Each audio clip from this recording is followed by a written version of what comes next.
剩一大缸了，咱俩给他泡的，行了。可以，挺好，师傅泡的怎么样？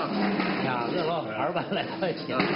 Monsieur Son et ses amis profitent de la cinquantaine de minutes de temps de recharge pour déjeuner ensemble.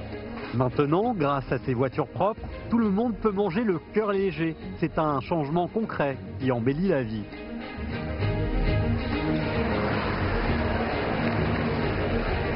En investissant 1 milliard de yuan dans ces nouveaux taxis, la ville de Taiyuan est le reflet de la détermination du gouvernement chinois à développer les véhicules fonctionnant aux énergies nouvelles.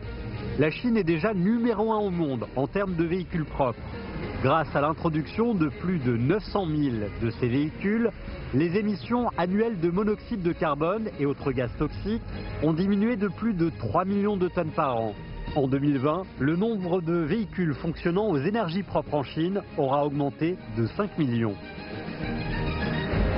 À Taiyuan, le ciel devient de plus en plus bleu, une chose inimaginable il y a encore 2 ou 3 ans.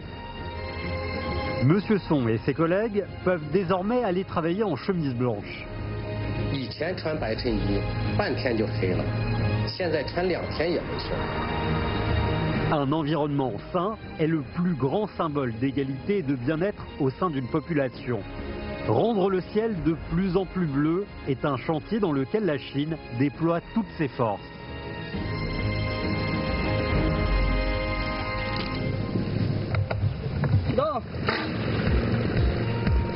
Pilote de l'Institut de topographie numéro 2 de la province du Hebei, Wu Gang est en train d'effectuer sa 65e mission de l'année.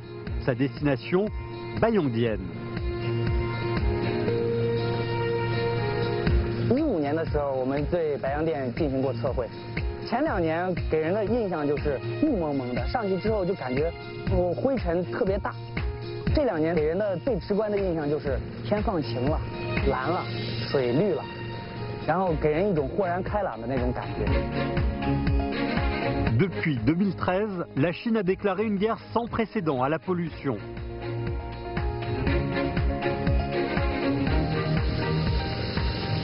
Grâce à une succession de mesures axées sur l'air, l'eau et la terre, le Baiyongdian, décrit par Wu Gang, n'est qu'un petit aperçu des résultats positifs dans toute la Chine. En l'espace de 5 ans, l'air s'est considérablement amélioré à Beijing, Tianjin et dans le Hebei. L'indice de concentration de microparticules PM2,5 a baissé de 33%. À Beijing, en l'espace de 3 ans, la quantité de ces particules est passée de 169 microgrammes par mètre cube à 72.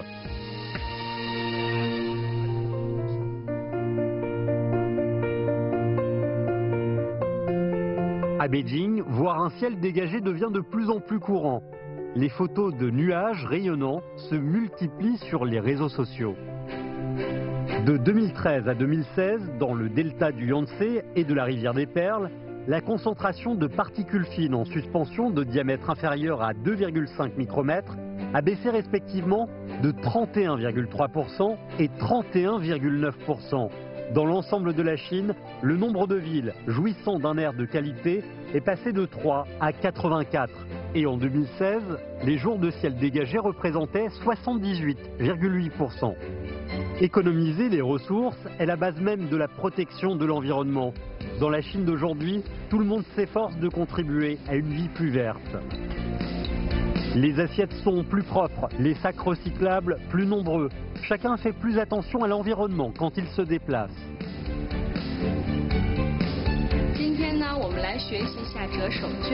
Les petits mouchoirs en tissu refont surface chez les enfants.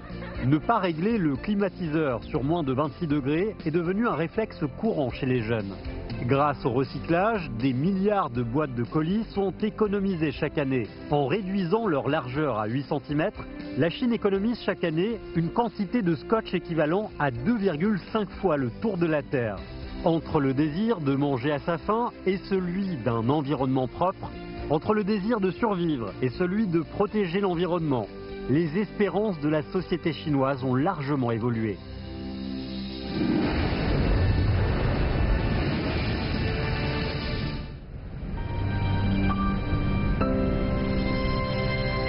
La construction d'une belle Chine nécessite un combat contre le gaspillage d'énergie et la pollution. Réintroduire la nature au sein de la ville, la ferme volonté de cette ancienne cité de réintroduire des paysages n'est qu'un des nombreux exemples de cette prise de conscience. Située à l'intersection du fleuve Yangtze et du Grand Canal Beijing-Hangzhou, Zhenjiang est une grande ville industrielle dont la moitié de l'économie repose sur la transformation chimique du charbon. Une des industries chimiques de la ville est justement en train d'être démolie.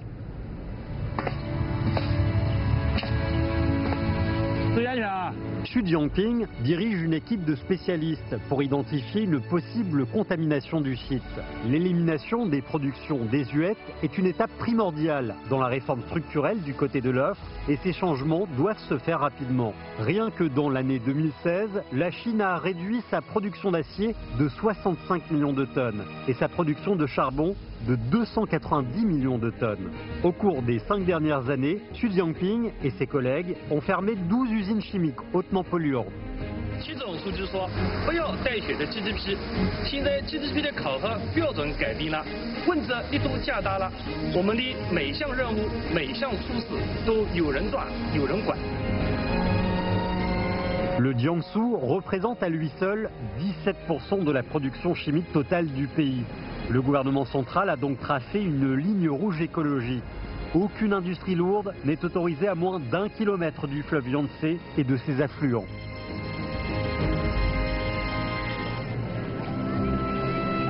Le parc forestier de Nanshan, à Zhenjiang, occupe le site d'une ancienne usine de ciment. Les vieux bâtiments ont été conservés volontairement afin d'immortaliser l'histoire de l'évolution de cette ville et symboliser un nouveau départ. En éliminant les productions désuètes de ciment, la ville a libéré suffisamment d'espace pour construire 55 parcs municipaux comme celui-ci. Pour le bien-être de la population et pour le futur de la nation, le gouvernement central a mené une série d'actions prometteuses. Plus de 10 000 personnes ont été interrogées à travers 31 provinces et municipalités par le groupe de surveillance de la protection environnementale du gouvernement central. Au cours des 5 dernières années, la Chine a établi un système de protection de l'environnement caractérisé par une prévention stricte, un contrôle rigide et des sanctions sévères. De plus en plus d'entreprises ont réinventé leur processus de production grâce au développement d'innovations respectueuses de l'environnement. L'impression et la teinture du textile consomment énormément d'eau. Dans la province du Shandong, la première chaîne mondiale de teinture intelligente de fil est en pleine expérimentation.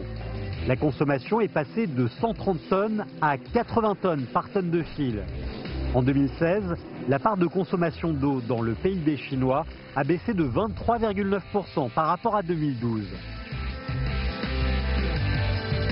La révolution verte est principalement basée sur le contrôle de l'industrie chimique et de la fusion des métaux. Dans cette fonderie de bronze écologique, la plus grande du monde, le temps de raffinage est passé d'une dizaine d'heures à seulement 1 heure, soit une efficacité de 80% supérieure aux pays développés. En 2016, la consommation d'énergie par rapport au PIB a chuté de 17,9% en comparaison à 2012.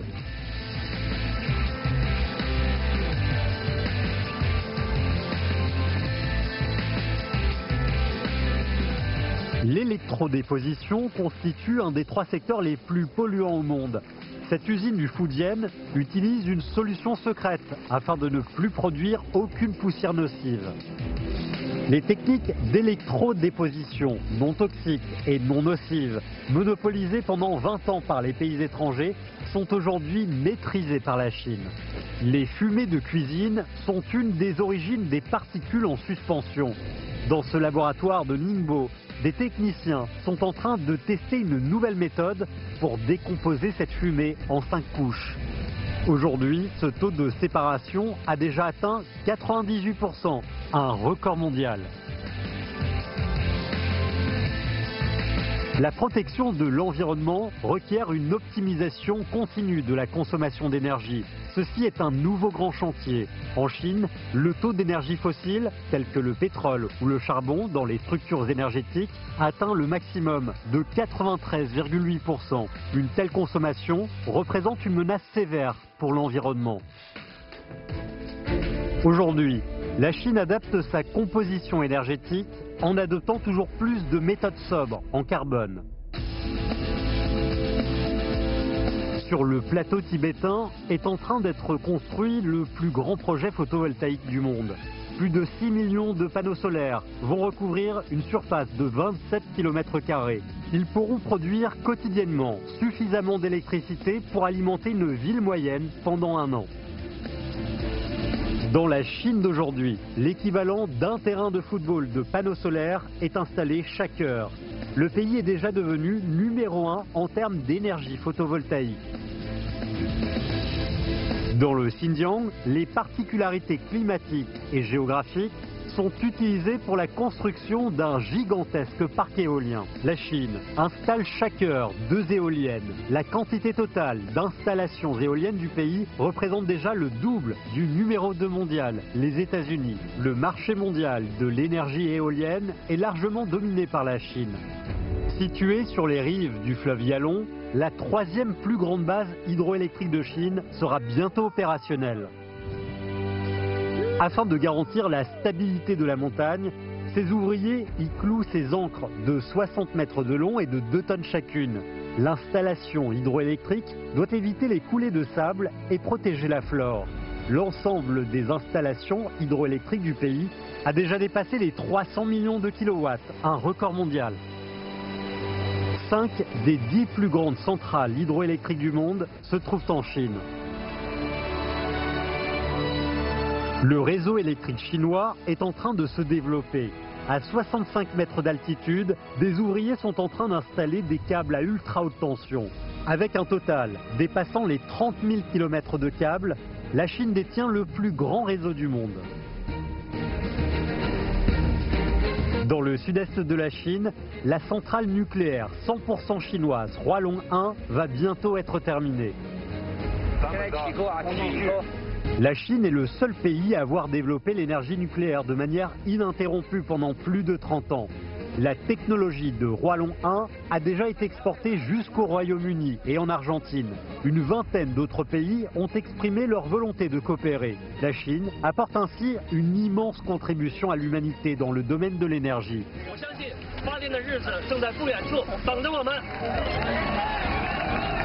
La Chine est aujourd'hui numéro 1 mondial dans l'économie d'énergie et l'utilisation des nouvelles énergies. En 2016, la consommation d'énergie propre, telle que le solaire, l'hydroélectrique, le nucléaire et le gaz naturel, représentait 19,7% de la consommation totale. En fournissant une énergie propre à plus de 1,3 milliard de personnes, la Chine déploie tous ses efforts pour se garantir un développement durable et aider le monde dans son combat contre les changements climatiques. Aucun autre pays au monde n'a en si peu de temps mobilisé autant d'efforts pour garantir un développement vert.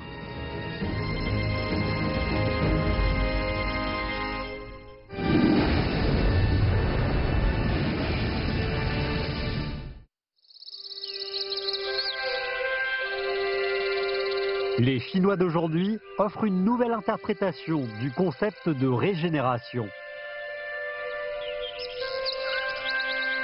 保护环境就是保护生产力，改善环境就是发展生产力。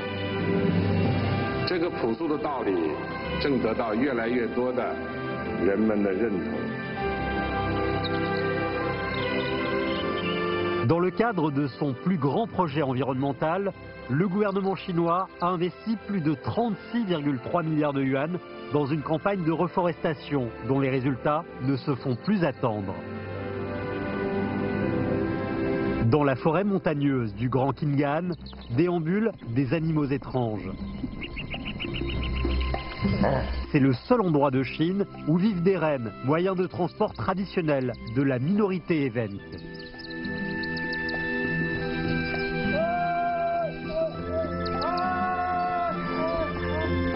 Dawa et Guofan forment un couple de propriétaires de rennes.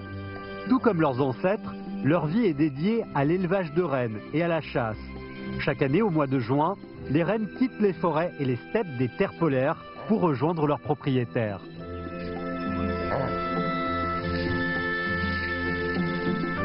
Guofan considère ses rennes comme ses propres enfants. Elle leur a donné à chacun un nom. Elle fait attention à ce qu'ils mangent à leur faim et ne soient pas piqués par les moustiques.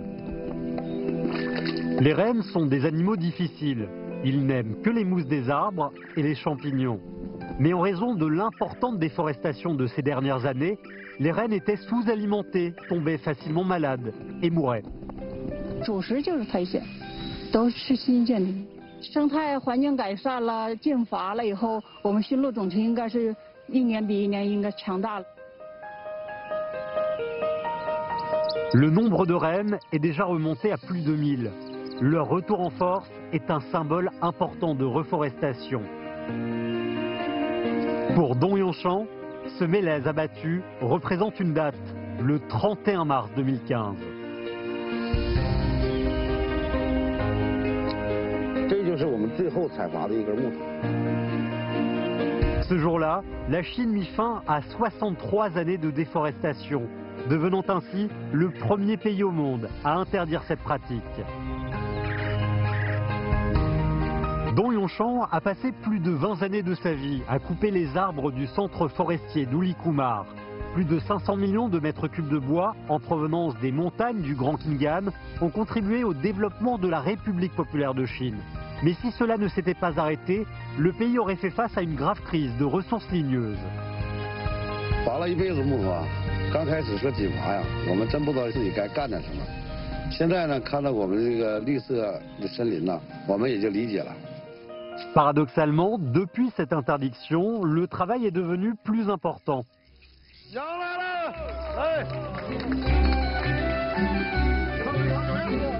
Les voyages organisés par Dong Yongchan sur le thème de la forêt attirent de nombreux touristes. Les forêts sont devenues encore plus vivantes qu'avant.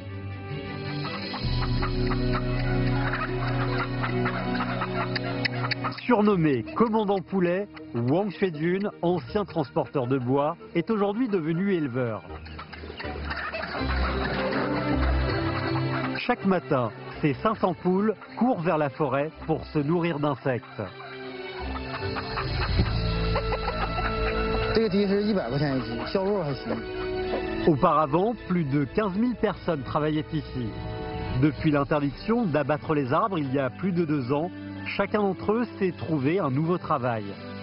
Les 83 000 km² que représentent les montagnes du Grand Khingan servent à maintenir un équilibre écologique entre la steppe du Rulunbuyer et le grenier du Nord-Est.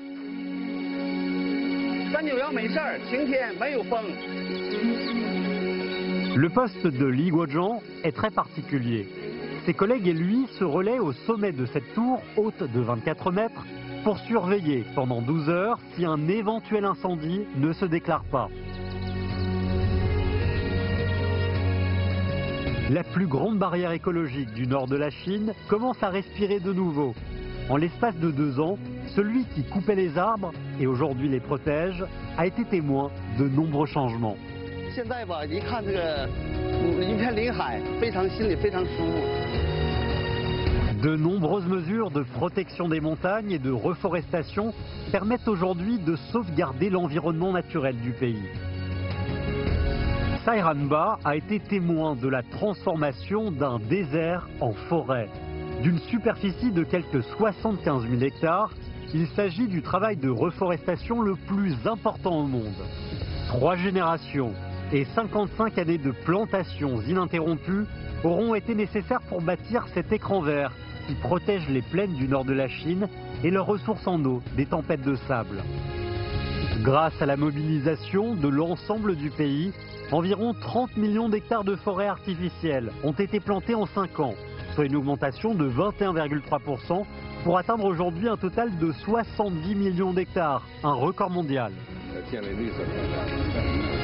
人们都应该生活在绿荫之中，这些是我们努力的方向。一年接着一年干，一代接着一代干，撸起袖子加油干！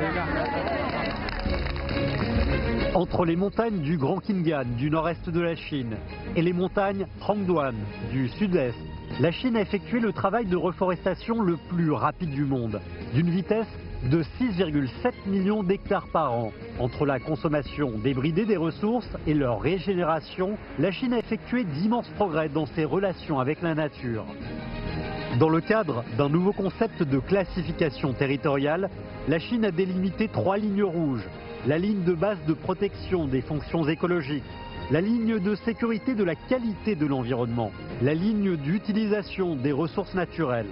Le but est de ne plus endommager ni les montagnes, ni les eaux, ni les forêts, ni les champs, ni les lacs, ni les prairies.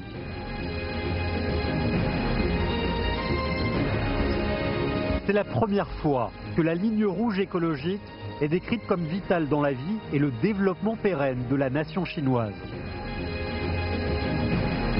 Grâce à l'amélioration progressive des terres, du ciel et des cours d'eau, la Chine redevient un beau pays d'espace naturel.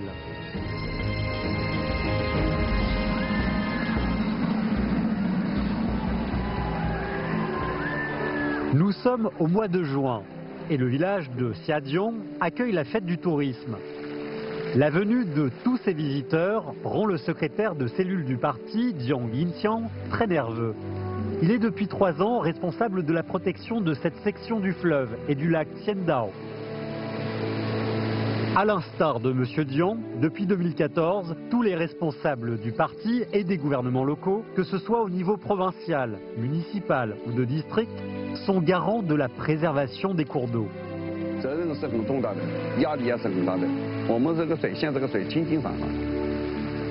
Les vannes du réservoir d'eau de Fangshuiling sont ouvertes. De l'eau naturelle est ainsi libérée périodiquement afin de garantir la clarté de l'eau de la rivière Fanlingang. La famille de Jiang est prête à accueillir les touristes. Ces photos immortalisent l'ensemble du processus de l'action écologique menée dans le village de Xiajiang. Ici, le concept de développement vert bourgeonne avec assurance.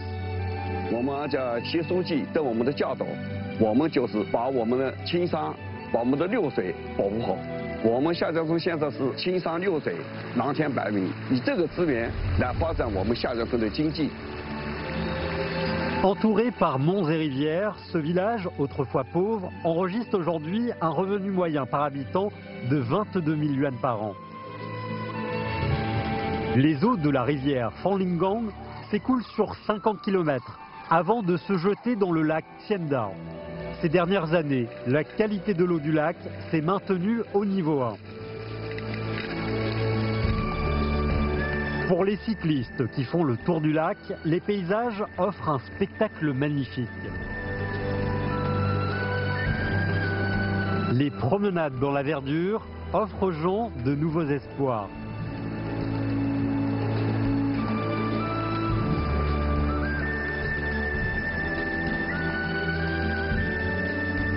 Les montagnes vertes sont des montagnes d'or. C'est ici, dans le village de Yutsun, que ce concept est né. 一定不要说在就是想着走老路，还是要迷恋着是吧过去的那种发展模式。绿水青山就是金山银山，啊，我们过去讲，就是说既要绿水青山又要金山银山，但实际上绿水青山就是金山银山。 La nouvelle maison de Routingu est enfin construite. Tout le village est rempli de petites maisons occidentales comme la sienne. Mais chaque famille préfère y ajouter une poutre en bois. Un vieil adage chinois dit « Un toit a besoin d'une poutre, comme une famille a besoin de nourriture ». En tant que fils aîné, Routingu doit bénir la poutre.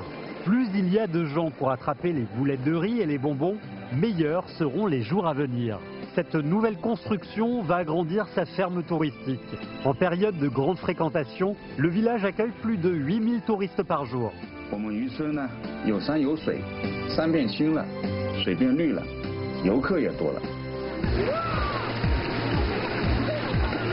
Ce tout premier rafting dans la montagne Rehua est un projet développé par Routingu. Les paysages qui longent la rivière sont d'une beauté enivrante. Le rafting de Routingu attire chaque année plus de 50 000 touristes. L'année dernière, sa famille a gagné 2,2 millions de yuan.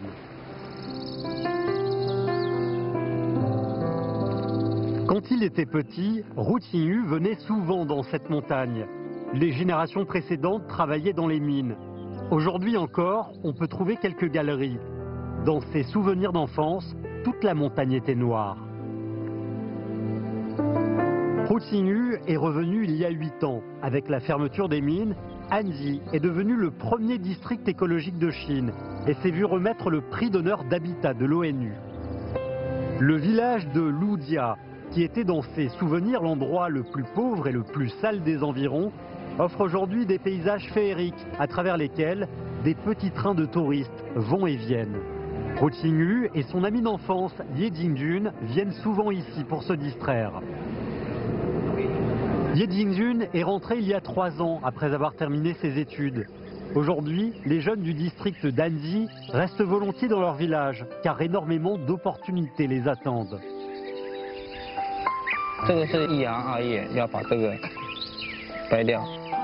Lorsqu'il était enfant, il n'osait pas boire le thé que produisait sa famille. Aujourd'hui, les montagnes sont propres et la qualité du thé ne cesse de s'améliorer. Pendant la saison des cueillettes, 10 000 personnes au minimum sont nécessaires pour travailler sur ces 10 000 hectares de terrain.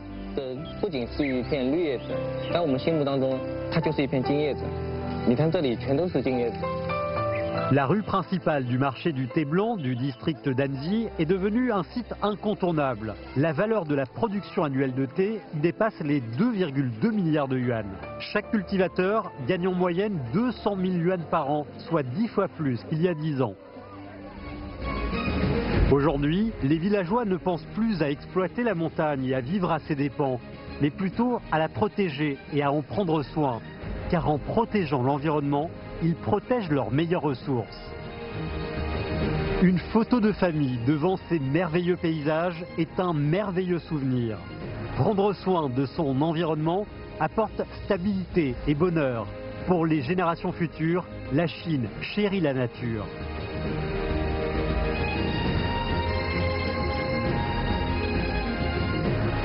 我希望全中国都能够蓝天常在，青山常在，绿水常在，让孩子们都生活在良好的生态环境之中。这也是中国梦中很重要的内容。 L'environnement représente le bien-être du peuple. Les montagnes vertes représentent la beauté. Le ciel bleu représente le bonheur. En entrant dans une nouvelle ère d'éco-civilisation, la Chine est en train de devenir un pays magnifique, avec des ciels bleus, des herbes vertes et des eaux pures.